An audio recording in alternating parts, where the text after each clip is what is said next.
Assalamualaikum warahmatullahi wabarakatuh.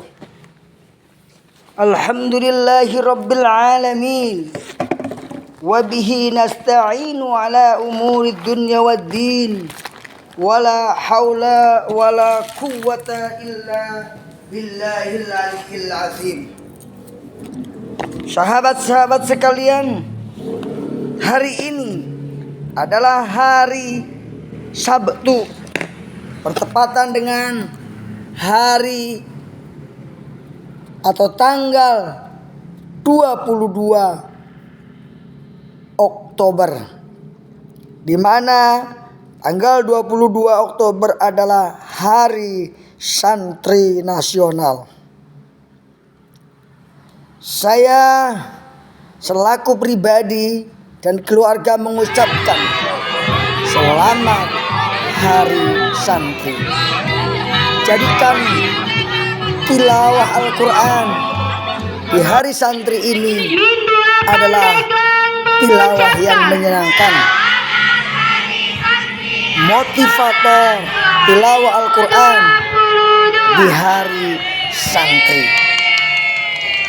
Santri adalah orang yang senantiasa dekat dengan Allah dan dekat dengan Rasulullah, dengan cara mendekati Al-Quran, yaitu dengan cara membacanya atau tilawah, mendengarkannya atau tasmi'ul Quran, dan dengan cara tahfidzul Quran. Jadikan hari santri ini sebagai motivator untuk mengawali tilawah Al-Quran, mengawali tahfidzul Quran, mengawali kehidupan kita berada di bawah naungan Al-Quran. Kita doakan para alim ulama yang telah memperjuangkan negeri ini menjadi negeri yang baldatun thayyibun wa rabbun ghafur, menjadi negeri yang Allah kucurkan rahmatnya, sehingga negara kita adalah negara yang makmur, penuh dengan kenikmatan dari Allah Subhanahu wa taala. Hari santri, mari kita jadikan hari santri sebagai awal menuju tilawatul Quran, menuju tadabbarul Quran, menuju ta'amalul Quran. Al-Quran adalah pedoman hidup manusia yang beriman, manusia yang bertakwa kepada Allah Subhanahu wa taala. Tanpa Al-Quran, seorang muslim ibaratkan dia berada di tengah hutan tanpa adanya petunjuk, tanpa adanya kompas. Kemana hendak dia pergi tidak menentukan arah yang sesungguhnya. Oleh karena itu, mari kita sama-sama untuk senantiasa menyadarkan diri kita, keluarga kita, sahabat kita, teman-teman kita, bahwa hari santri adalah hari di mana kita mendekatkan diri dengan Al-Quran, sehari bersama Al-Quran di hari santri ini, mana para pejuang agama telah berjuang demi negeri yang kita cintai ini. Sahabat yang dimuliakan oleh Allah Subhanahu wa taala, jika kita jauh dari Al-Quran, kalau kita jauh dari Al-Quran, maka kita akan mendapatkan akibatnya yang tidak baik. Ini, di mana orang yang menjauhi Al-Quran maka akan ditinggalkan oleh Allah dan Rasulnya. Karena dengan membaca Al-Quran kita akan mengenal Allah, dengan membaca hadis kita akan mengenal Rasulullah. Barang siapa yang berpedoman dan mengamalkan Al-Quran, maka Allah akan meninggikan derajatnya. Tapi barang siapa yang tidak beriman kepada Al-Quran, maka Allah akan menghinakannya dan merendahkan derajatnya. Apabila seorang ingin berdialog dengan Rabb-nya, maka hendaklah ia membaca Al-Quran. Orang yang pandai membaca Al-Quran akan bersama para malaikat yang mulia lagi berbakti. Dan yang membaca tetapi sulit dan terbata-bata, maka ia mendapatkan 2 pahala. Rasulullah bersabda, sebaik-baik kalian ialah yang mempelajari Al-Quran dan mengajarkannya. Orang yang dalam benaknya tidak ada sedikit pun dari Al-Quran ibaratkan rumah bobrok.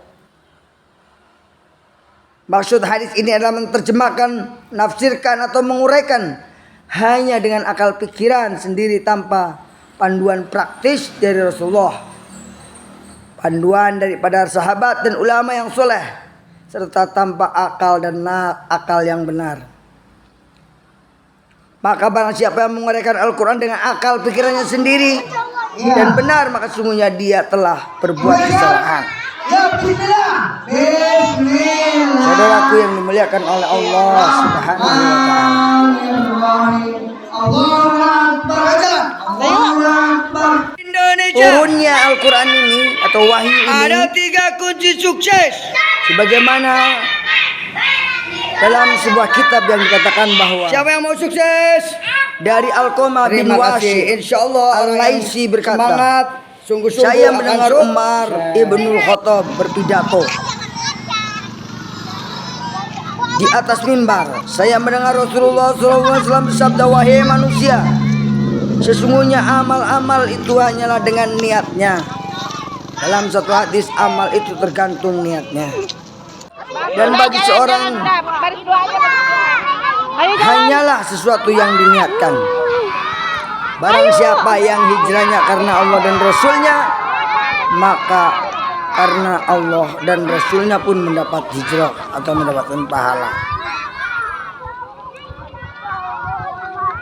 Dan barang siapa yang hijrah karena dunia, maka ia akan mendapatkan dunia tersebut atau kepada wanita yang akan dinikahi, maka dia pun akan mendapatkan wanita tersebut. Aisyah radhiyallahu anha mengatakan bahwa Haris bin Nisam radhiyallahu an bertanya kepada Rasulullah, wahai Rasulullah, bagaimana datangnya wahyu kepada engkau? Rasulullah menjawab, kadang-kadang wahyu itu datang kepadaku bagaikan gemerencingnya lonceng, dan itulah yang paling berat atasku.